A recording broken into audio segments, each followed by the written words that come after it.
Socrates once warned, after 50 you can't escape yourself. And he was right. The silence creeps in, the phone stops ringing, and too many men face this battle alone. But here we break that silence. Subscribe now, because no man should fight this war in the dark. No one prepares you for the silence after 55. Not your parents, not your teachers, not even life itself. It just arrives.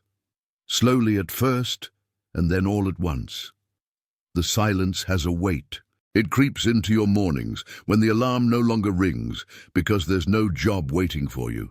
It lingers at the dinner table, where one chair stays empty and the sound of cutlery echoes louder than any conversation. It lives in the corner of the room where the phone sits still, refusing to light up with a call, a message, a reminder that someone out there needs you. You notice the clock more than ever before. Tick, tick, tick. Hours that used to vanish between work meetings, commutes, or family chaos now stretch endlessly. The same chair you sit in every evening feels heavier, as if it remembers all the nights filled with laughter that no longer come. If you feel this, you are not weak. You are not failing.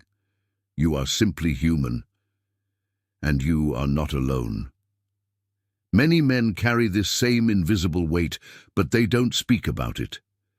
Society never taught us how to admit that loneliness hurts. It's easier to pretend everything is fine, to smile politely when someone asks, "How are you doing?" and to change the subject. But deep down, you know the silence. You know how it feels when friends who once called every weekend slowly fade away, each busy with their own lives. You know the sting when your children, now grown, don't need your advice anymore.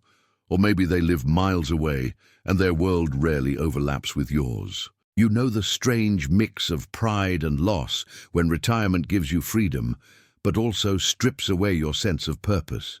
The truth is, no one ever warned you about this stage of life. Not really. People spoke about financial planning, about health, about being prepared for aging. But no one said, be ready for the silence. It will test you more than any battlefield, more than any job, more than any challenge you faced as a younger man. And if you're living it now, I want you to hear this clearly. You are not broken. What you feel is not a sign of weakness. It's proof that you are alive, that you have known connection deeply enough to notice its absence. That silence is not the end of your story. Socrates once warned that after a certain age, a man cannot escape himself. And that is what this silence truly is. Not an enemy outside, but a mirror inside. The question is not whether it will arrive. It always does. The question is whether you will let it drown you, or whether you will face it and reclaim your voice again. How loneliness creeps. In loneliness rarely arrives with a loud knock. It doesn't storm into your life shouting its name. Instead, it seeps in quietly like water through a crack in the wall. At first, you don't even notice it. You tell yourself, it's just a phase. I'm just tired. Tomorrow will be different.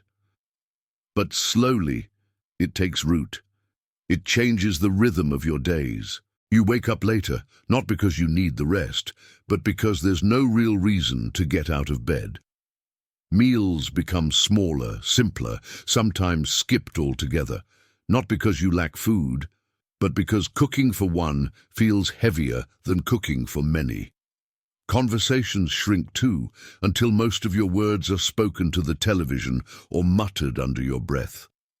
And it's not just the mind it touches. Loneliness affects the body in ways most men never expect. It raises stress levels. It makes sleep restless. It eats away at motivation, leaving you with less energy to exercise, less desire to move, less will to engage with the world. Your body starts to mirror the silence around you, slower, stiffer, weaker. It's like rust on a tool that once was sharp and unbreakable. You may have been strong, disciplined, respected, maybe even feared in your younger years, but even the toughest steel, left untouched, will corrode. That's what loneliness does. It's not about weakness of character. It's about isolation eating away at the edges of your spirit. And here's the cruelest part. Loneliness is invisible. To others, you might look fine.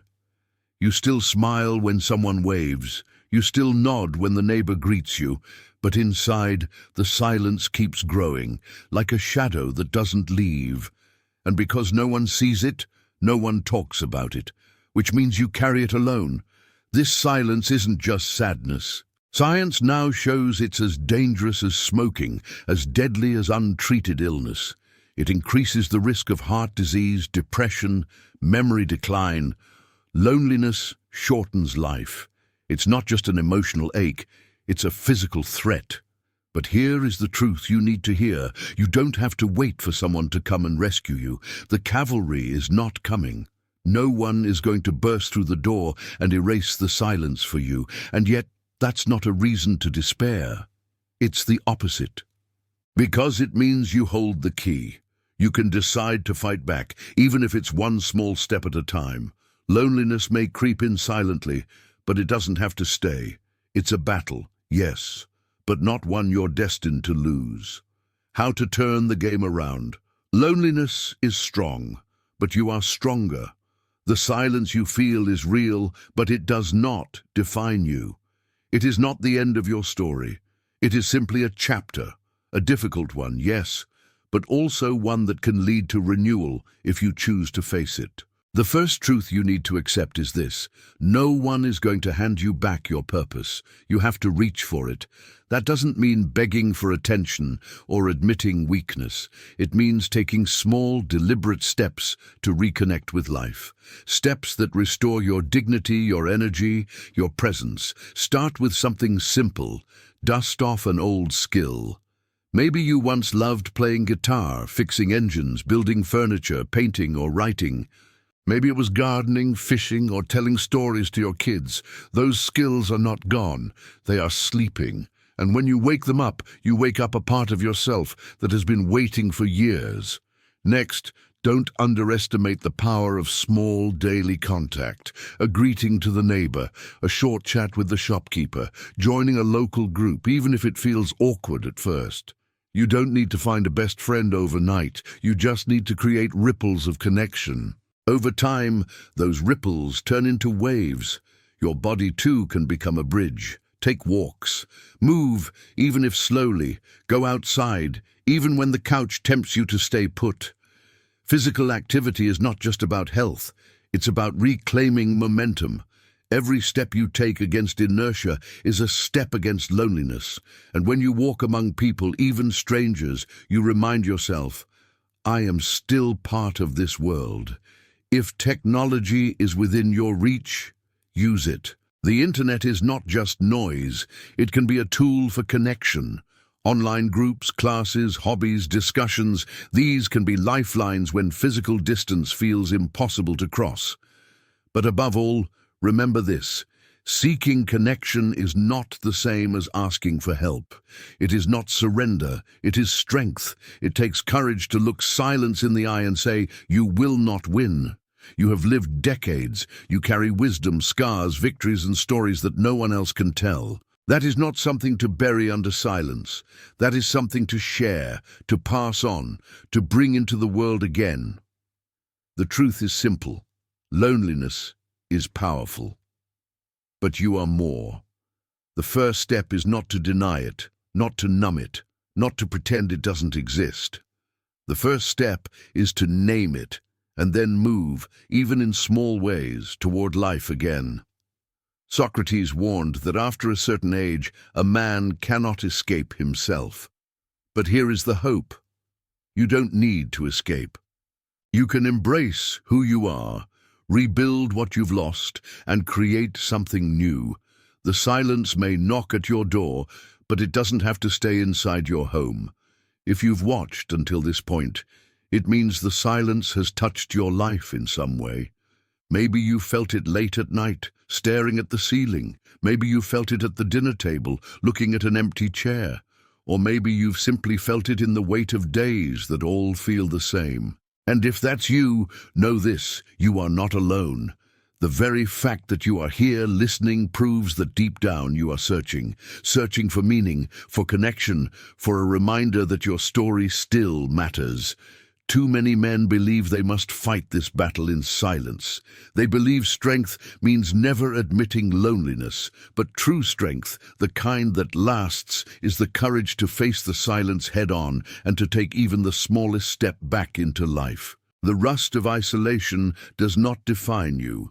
The clock on the wall is not your enemy. You still have time, you still have purpose, and you still have a voice. What you share, what you create, what you live, it matters. So I ask you now, don't keep this battle to yourself. Share your thoughts in the comments. Tell your story, even a small piece of it.